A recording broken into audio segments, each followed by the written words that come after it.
Welcome back to another episode of Freedom Finance with Lanny, guys.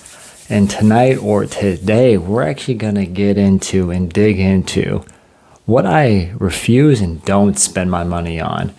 We all know I have a high savings rate, and I've been trying to teach and preach that by knowing how to save, by increasing your savings rate, you can invest more to help simplify your life and reach closer to your personal finance goals, financial freedom, maybe getting to that early retirement phase as well. So I wanted to cover 7 big things that I don't spend my money on that a lot of others, friends, family, coworkers, spend quite a bit on that I just definitely don't. And it has allowed me to keep that high savings rate in order to invest more. So grab your favorite beverage, your beer, your wine, your liquor, because you're Italian this Sunday, baby. Happy Memorial Day, guys. So let's dive into 7 things that I don't spend my money on. Let's get it.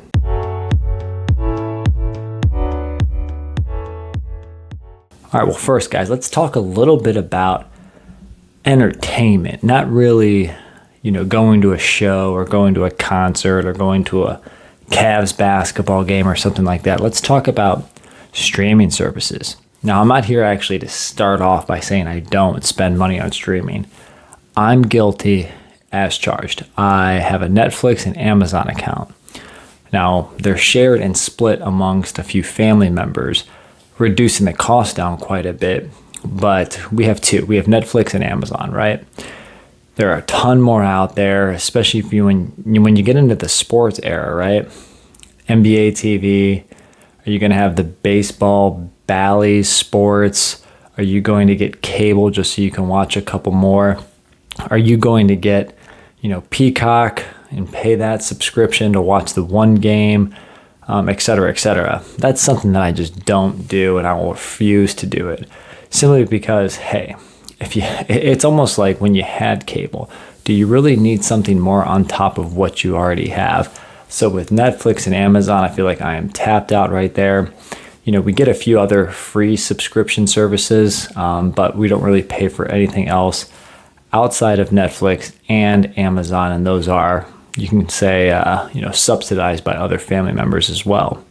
But I refuse to buy any other app or streaming service or cable for that matter. Rather go outside, rather go over somebody else's house, or hey, maybe I will go to a bar to have a beer and watch a game.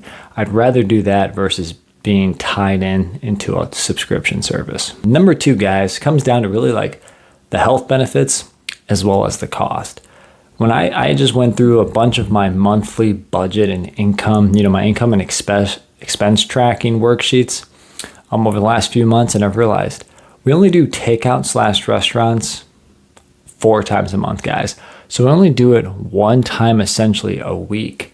And for the most part, it's our pizza night. I might pick up a pizza.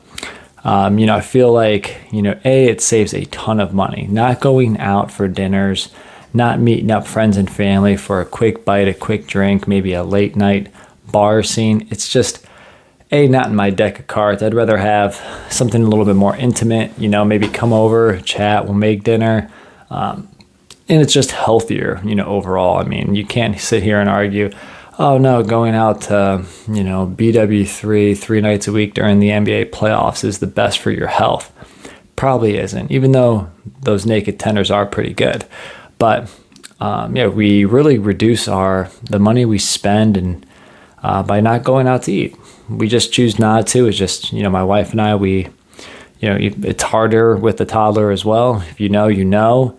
And he's 3 years old, so it just still is not easy to go somewhere. So we don't spend money on going out to eat. And we can even touch on the going out to lunch part as our number 3 item here, guys. That's one thing I refuse to do is I'm not going to go out to lunch. I'm not going to go out and grab lunch. One of my coworkers the other day, he says, you can't really walk out of XYZ place without spending at least $12 or $13 for lunch. And to me, that's crazy. I remember back when I was working downtown and it would cost $12 to $15 at our sit-down restaurant. So to now spend that on something that's even worse for you, probably through a drive-through window, just not my cup of tea there. I'd rather, make a very inexpensive meal, maybe a salad with some hard-boiled egg and some shredded chicken, or my go-to meal, my peanut butter sandwich or peanut butter oatmeal. Throw on a little slice of banana on the sandwich or in the oatmeal. Probably costs less than $1 still to do that. Pretty healthy, pretty filling, and kind of do that. Saves time, is probably healthier depending on where you go for lunch. Obviously, it's a little healthier on the wallet. So for my number 3 item here, I'll refuse to spend money on going out to lunch, like many of people I know do. Let's get into number 4, guys. I've kind of talked about this and how I save at least 60% plus of my money. And this one's the big ticket item. I mean, when you think about streaming services, going out to restaurants at night for dinners, number 3, going out to lunch and all of that. Number 4 is really like the bigger expense ticket item here. And no, I'm not actually talking about a house. I'm talking about the car. So I refuse to spend money on upgrading and keeping up with the Joneses on the car. I drive a 2010 Honda Accord. It's been fully paid off for I think 7+ years now. No car payment. My auto insurance is very low, and I get anywhere from 28 to 31 miles a gallon in the good old Hondooni, as I'll call them. And, again, refuse to upgrade the car, refuse to have the car payment.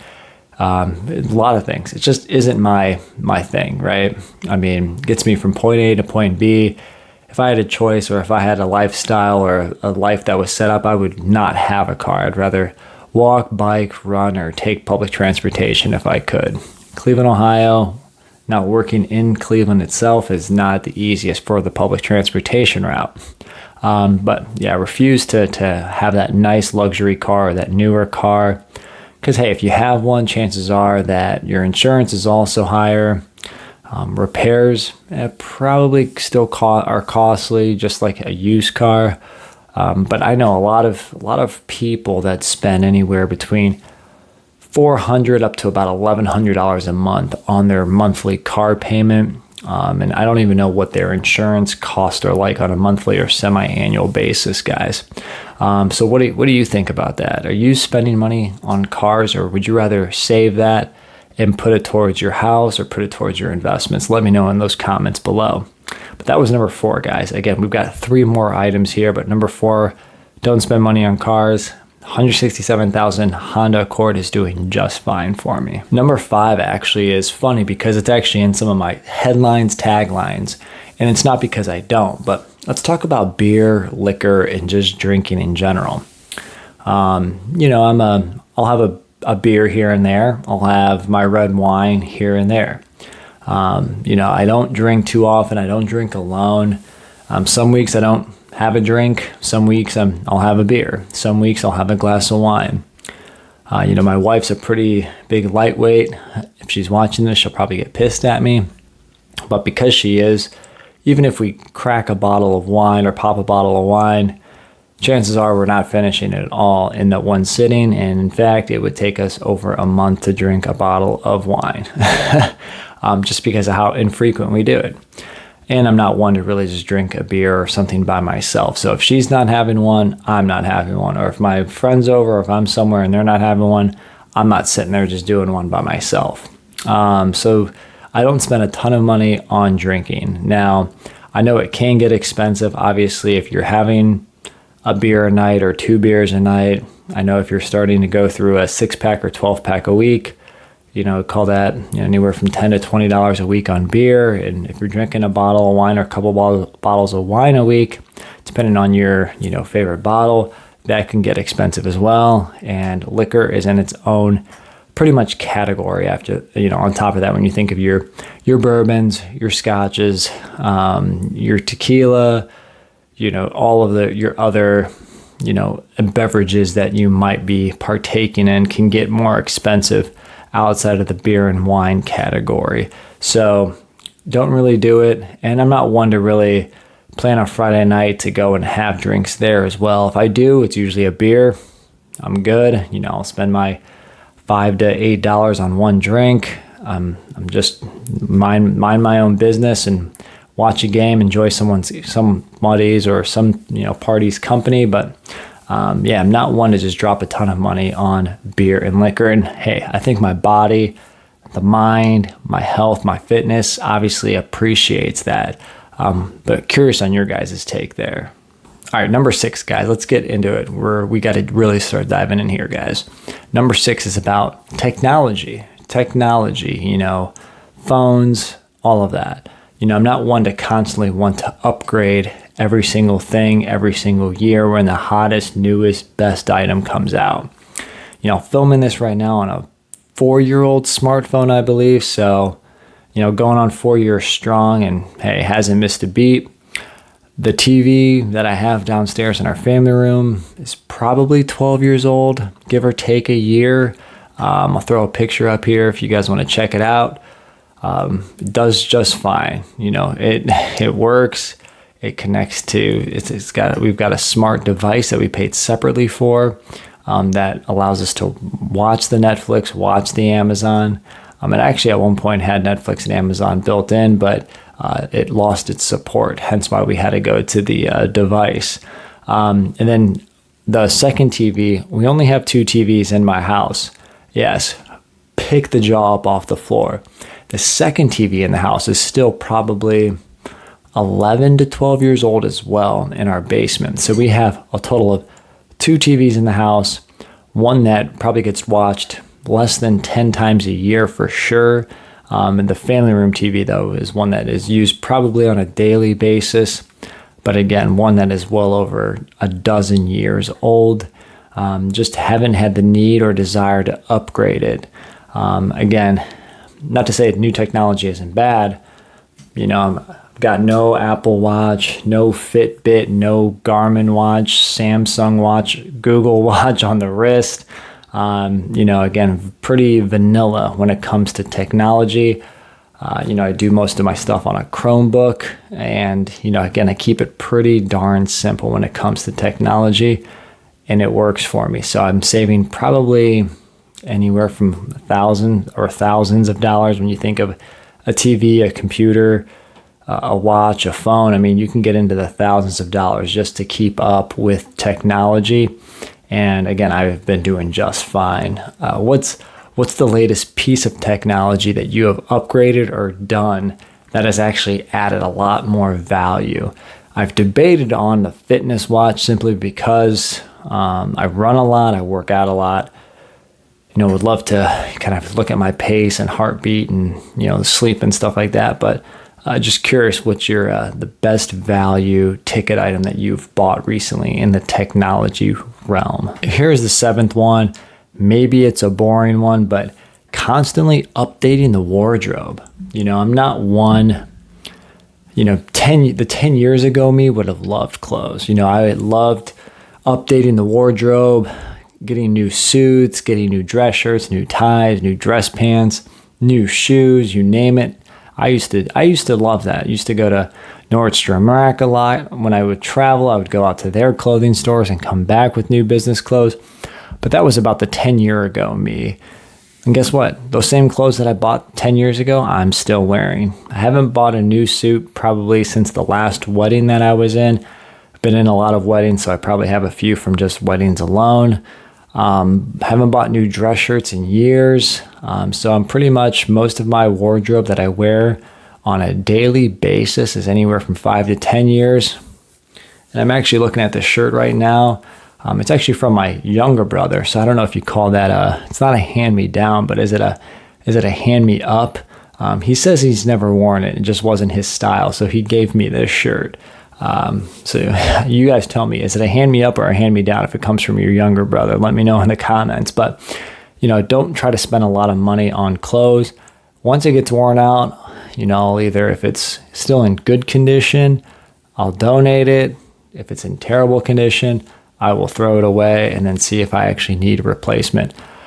Obviously, I'm replacing boxers and socks and undershirts but I'm talking, like jeans, shorts, workout t-shirts, relaxing t-shirts, stuff like that. Let me know if you guys have to update your wardrobe every year, if you guys are like me and try to make it last as much and as long as possible. But I mean, there we have it though. That's 7 things, guys. Again, I'm looking at my list here again.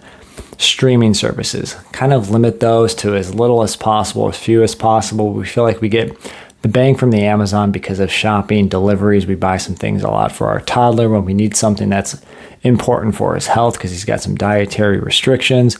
So the Amazon Prime gives us the entertainment videos, but also obviously the shipping aspect of getting stuff to our house.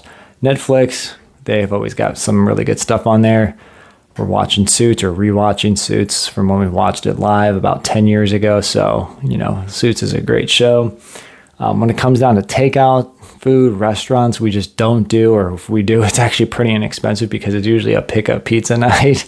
But we only do that about 4 times a month, so saving a ton of money there.